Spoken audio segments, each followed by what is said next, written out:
Okay, so, retroperitoneal just means that it's behind the body wall, it's behind the peritoneum. So your kidneys aren't inside the body wall. Perirenal fat is the fat that surrounds the kidneys. So you can't see it on these models. For the kidney itself, you've got the renal capsule, which is the outer shell. The hilus, remember in the lungs, the hilus was where everything was entering or exiting. So it's the same thing, it's this region right here. The cortex is the outer part. It's like the outer layer of the kidney, and the medulla would be everything inside. I'm going to go out of order here because I'm going to start working this way.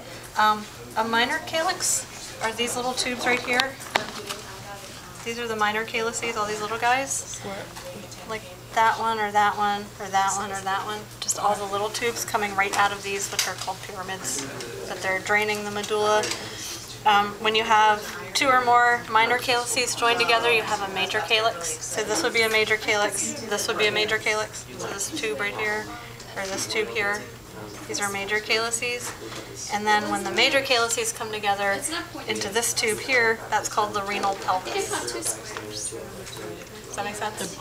The big hole. Yeah, it's a tube. They just cut it open. Cortical nephrons. Nephrons, for one, are the functional unit of the kidney. We're going to talk about those in lecture I think by Thursday. Some of the nephrons stay mostly in the cortex. You can't see them on the model. I'll have to ask this as a question. But they would be called cortical nephrons. If the nephron dips down into the medulla, then that would be called a juxtamedullary nephron, which you can't see, but we'll talk about it in lecture, and I have little pictures drawn. What was the cortical nephron? They stay in the cortex. Juxtamedullary ones dip down into the medulla. For the nephron, let's use kiwi here. The renal corpuscle is this whole thing. So this little ball of capillaries with a little ball around it, that's the renal corpuscle. The Bowman's capsule is the outer shell, so the little ball around the capillaries is the Bowman's capsule. The purple? Yeah, purple. On here it's red though. See how this is the same? Okay. The little ball of capillaries inside is the glomerulus.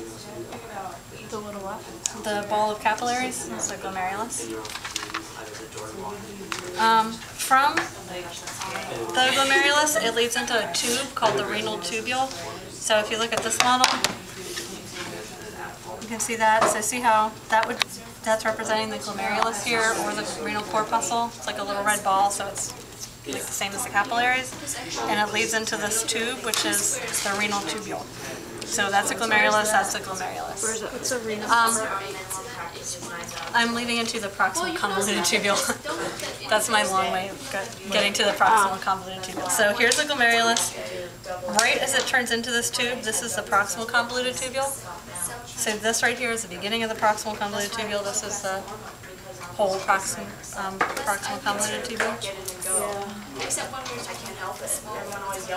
Then it goes into the loop of Henle, which is this. So this whole loop.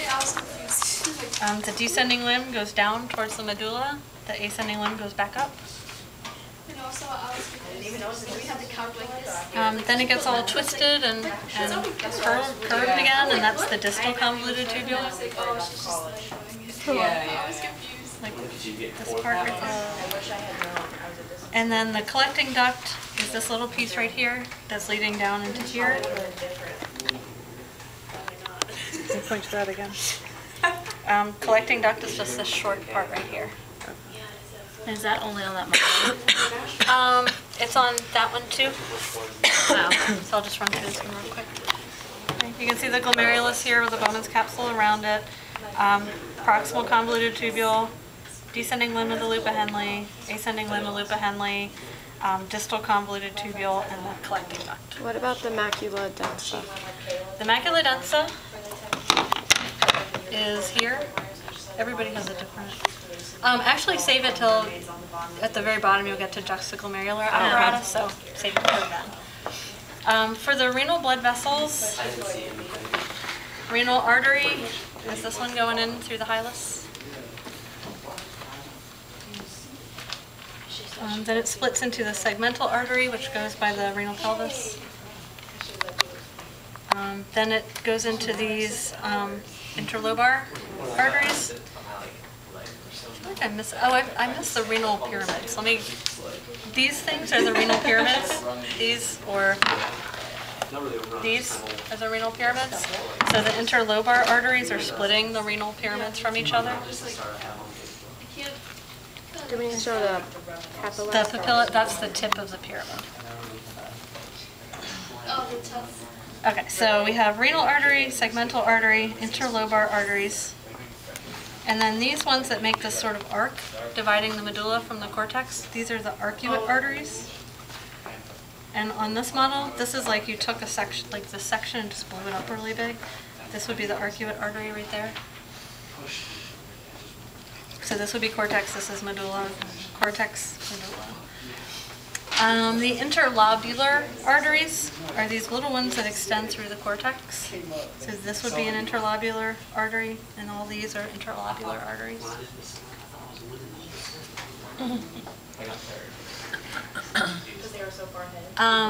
The afferent arteriole is the blood vessel leading into the glomerulus. It's this one. It's a little bit bigger than the efferent arteriole, which is leading out, and it's got a smaller diameter. So afferent arteriole, and this one, afferent. The paratubular capillaries are best on this model. See all these little capillaries that are just splatted over the renal tubule? Those are the paratubular capillaries. They just completely surround and wrap the renal tubule. Which one were they, the green or The red. So the green is the tubule itself, and the red blood vessels are the capillaries. The vasorecta, I have yet to find a model that I really like it on, but I would ask it as a question. It's just a blood vessel that runs parallel to the loop of Henle. So it would just be going straight up and down right next to the loop of Henle. And we'll talk about it in lecture a lot also. The veins are exactly the same as the arteries. If you know the arteries, you know the veins, but they're blue. So those are easy. For the juxtaglomerular apparatus, I would use this thing. That's this group of cells right here. Right here, like these cells right here.